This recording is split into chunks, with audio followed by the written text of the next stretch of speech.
Hi guys, Asmo here, and today I have for you a quick video about how to set up your garden basically so that you can farm efficiently and not waste too much time on trying to micromanage it all the time, because that can get really annoying. So this is just a very basic setup that I figured out that allows you to farm T1 and T2 seeds.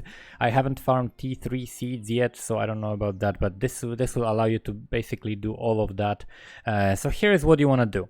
You want to find a spot. I picked this one because it's a very big spot where you want to have your main T1 farm. And for that you need the life force collectors. So you will get your first life force collector from Oshabi, and then you can basically craft them. They cost like 25 life force or something like that. So you craft them. Once you kill the monsters, you have an option to craft at the bottom all of these things. So you craft some life force collectors. You need maybe 3 of each. Basically for this setup you need 3 of each, and then you need a bunch of pylons, let's say 20 pylons or something like that, and then you need 9 dispersers.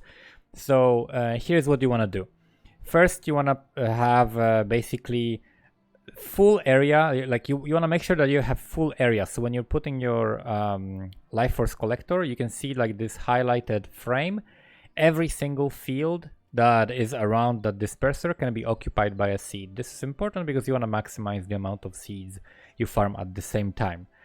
Secondly, I aligned them basically by color, right? So you have the blue, the purple, and the yellow, and I make one row of space between them. This is very important because you don't want the pylons to stand inside of your inside of this square, because that means you cannot plant a seed there. So in order to maximize the efficiency, you need to leave a space on the side. So once you have these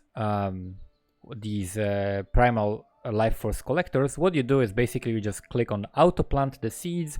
It will plant all the seeds that you have collected so far, that you have in your inventory or the storage, and basically then you just run maps, and after 3 to 5 maps you come back and you basically see if you can harvest them already, and basically try to harvest when you have it completely full, when all of them are ready to harvest. When all of them are ready to harvest, you'll be able to fight them and then have a bunch of crafting options then, and sometimes you'll get T2 seeds. T2 seeds have special requirements. They need to be fertilized with a life force of a specific color, and usually a T2 yellow seed will need purple or blue life force, right? I'm not sure about the T3. That's why this setup covers even no matter which color you need for which seed, you'll be able to always provide it. So basically what you want to do, you want to grab some pylons and connect your primal life force collector to the pylon, to another pylon, to another pylon. You just basically make a uninterrupted line, and then you collect the other primal life force collector. Basically you want to put them all on this cable that goes to the storage. One pylon can connect to 4 things, I think. So or actually maybe 5. So if you have the pylon connecting to this pylon, it will be able to go to 2 storage tanks and then to another pylon, and then this pylon can go to 2 storage tanks and then to another pylon. So I have 4 storage tanks for the blue energy, the primal life force, and then 4 of them for purple and 4 of them for yellow. And then I have basically coming out here neatly. You can say at these icons, this is blue outline, purple outline, yellow. And then if I want, I can still lead them away and I have more storage, and then lead them here and have basically as much storage as I want. I can fill all of this with storage for life force, so nothing is getting wasted. Now all of these are being routed to these life force collectors. So these I set up for farming T2 seeds. T2 seeds, let me show you one. For example, if you check here, this says consumes 24 primal units of condensed life force per growth cycle, so you need to have that connected to them, and then requires 4 adjacent wild seeds of at least tier 1 to grow. So they require these primal units, and you can see these purple require blue or yellow, these yellow require purple or blue, and the blue require purple or yellow. So this is this is what you require. And in order to like fertilize them, to feed them, you need something called dispersers.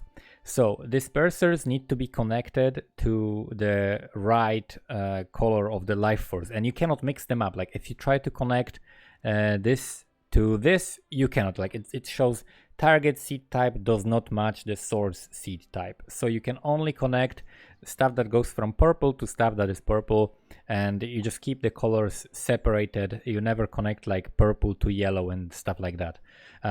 So what you do is you set up at least one of the yellow, at least one of the purple, and one of the blue, and then you will need to have the disperser around them. So around blue, you will want to have minimum yellow and purple, right?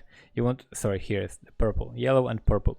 So if I have seeds on this side, like these, whatever it is, like however many, 12 or 16 or whatever, however many seeds are fitting on this side, or 8, then they will be able to be fertilized. So if I turn this on and I have enough life force energy connected from here, coming from harvesting these things and like converting the life force to this, then it will basically light up and it will show that the life force is going here, and this will do like a sprinkling thing.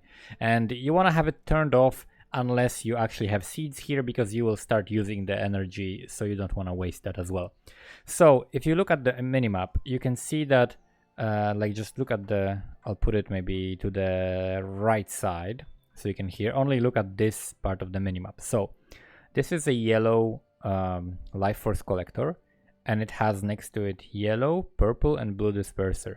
This is a purple, it has blue, yellow, and purple. This is a blue, and it has blue, purple, and yellow.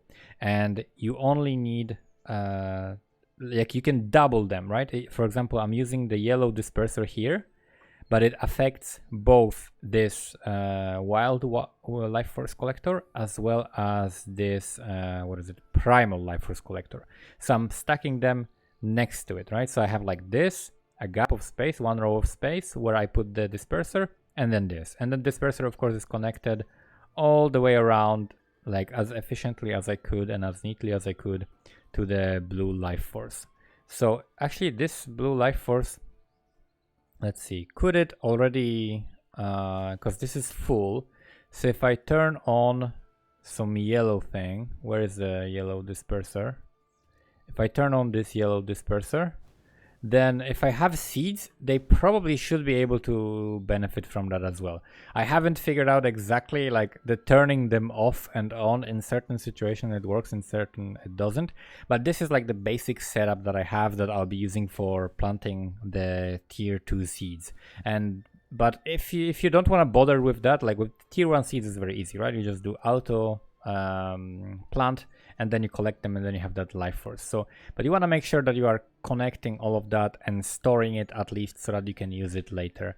These storages are definitely very useful, and you can buy them. You can just craft them as many as you want. The T1 crafts are not that good. They're good when you're leveling, but there's like an item level limitation. So later on, you basically want to make sure that you get enough of the pylons and everything so that you can construct this one. I'll test this out some more, and then I'll give you an update in the next video how that went, and hopefully we'll have some like T2 and T3 seeds being crafted. Thank you guys for watching. See you next time.